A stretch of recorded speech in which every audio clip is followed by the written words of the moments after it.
இந்த மாவட்டத்தினுடைய ஒரு அறிவாளி மந்திரி பதில் சொல்லியிருக்கார். அவர் என்ன சொல்லியிருக்காருன்னா, 2021 பெறப்பட்ட மனு பெறப்பட்ட மனு குப்பையில கடந்துதான். இதுவரைக்கும் மழை பெய்யலையா, காத்தடிக்கலையா, வெயில் அடிக்கலையா, குப்பை அப்படியே கடந்துதான். நான் கேட்கிறேன், இந்த மனு நான் நேற்று எடுத்தாந்தோம்னு சொன்னோமா? இந்த மனு நாங்க நேற்று எடுத்தாந்தோம்னு உங்கள்கிட்ட சொன்னோமா?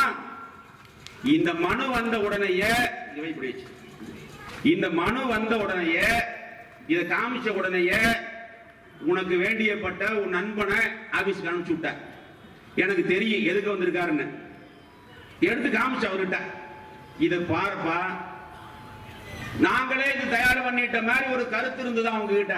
நீ இதை பாரு, இது உண்மையா பொய்யான்னு பார்த்துட்டு போய் உன் நண்பன் கிட்ட சொல்லுன்னு சொல்லிவிட்டேன். எனக்கு தெரியும் யார் வந்தா என்ன நடக்கும் அது கூட தெரியாது. இதையும் தெரிஞ்சுக்கிட்டு ரொம்ப அறிவாளி நீ 2021 மனு வாங்கி என்னைக்கு குப்பையில போட்டையோ அடுத்த நாள் என் கைக்கு வந்துருச்சு. இது எப்ப ரிலீஸ் பண்ணணுமோ அப்பதானே ரிலீஸ் பண்ணணும். நீ அதுக்குள்ள உள்ள போயிட்ட. இப்ப மனு வாங்கிட்டு இருக்கிற கரூர் மாவட்ட மக்களே, நீங்க எல்லாம் சிந்தித்து பார்க்க வேண்டும். தாய்மார்களே, இவ்வளவு பேர் இருக்கிறீங்க. இதுதான் திமுக ஆட்சியில இந்த ஊர்ல இருந்து அமைச்சர் வாங்கிய மனு. இன்னைக்கு இதுக்கு விளக்கம் சொல்ல வேண்டிய அவசியம் என்னன்னா, நேற்று உழவர் சந்தையில நீ சொன்ன கருத்துக்கு பதில் சொல்றேன். ஒவ்வொன்னுலயும் போட்டோ இருக்குது, ஒவ்வொன்னுலயும் போட்டோ இருக்குது, ஒவ்வொன்னுலயும் கையெழுத்து இருக்குது, செல் நம்பர் இருக்குது. இப்படி இருக்கின்ற பொழுது உமர் பரூக் அதே மாதிரிதான். இப்பவும் மேற்கண்ட முகவரில் வசித்து வருகிறேன், மிகவும் ஏழ்மை நிலையிலே இருந்து வருகிறேன், எனக்கு படிப்பதற்கு நிதி உதவி எல்லாம் படிப்பதற்கு நிதி உதவி கொடுத்துட்டு தான் கோதூர் குப்பைக்காட்டில் போட்டுதான். இதுக்கு விளக்கம் கேட்கிறேன். நீயே திருப்பி இது என்னன்னு தெரிஞ்சுக்கிட்டு போய் விளக்கம் கேட்கிறேன். உன்னை என்ன சொல்ற? 2021 மனு வாங்கின நீ வாங்கி எப்ப குப்பைக்காட்டில் வீசனியோ அடுத்த நாள் எனக்கு கைக்கு வந்துருச்சு. இதுல குப்பை ஓட்டலையா, ஒரு அழுக்கு இல்ல, தூசி இல்லையா? நான் நேற்று எடுத்து அந்த கூட சொன்னா நானு கிடையாது.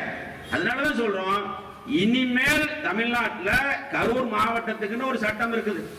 அந்த மாதிரி இன்னைக்கு வந்த உடனே மனு வாங்கிட்டே இருக்கிறீங்க வரிசையா. இந்த மனுவெல்லாம் இனிமே குப்பை காட்டுக்கு வராது, எடைக்கு பேப்பருக்கு போட்டுருவான். ஏன் அதுக்கு போய் 19 செலவு பண்றீங்க? அதிமுக ஆட்சி காலத்திலே தான் மக்களுக்கான திட்டங்களை வழங்கி இருக்கிறோம். நான் விவாதிக்க நான் தயார், ஒரே மேடையில் விவாதிக்க நான் தயார். நீ ரெடியா? இந்த மனு பொய்ன்னு சொல்லி நிரூபிச்சிட்டீனா நான் அரசியல் விட்டு போயிடுறேன். நான் உண்மைன்னு சொல்லி நிரூபிச்சுட்டா நீ அரசியல் விட்டு போயிடுறியா?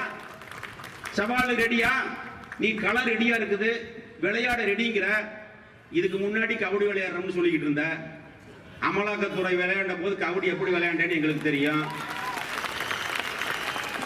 அதுக்கு ஒரு கூட்டம் நடத்தினாங்க கோயம்புத்தூர்ல. மத்திய அமைச்சர் அண்ணன் டிஆர் பாலு தெளிவா விளக்கமா தெரியாதவர்களுக்கு தெரியுற மாதிரி சொல்லிட்டு போயிட்டார். பேண்டோட உச்சா போயிட்டு நீ விளையாடுறத பத்தி பேசலாமா?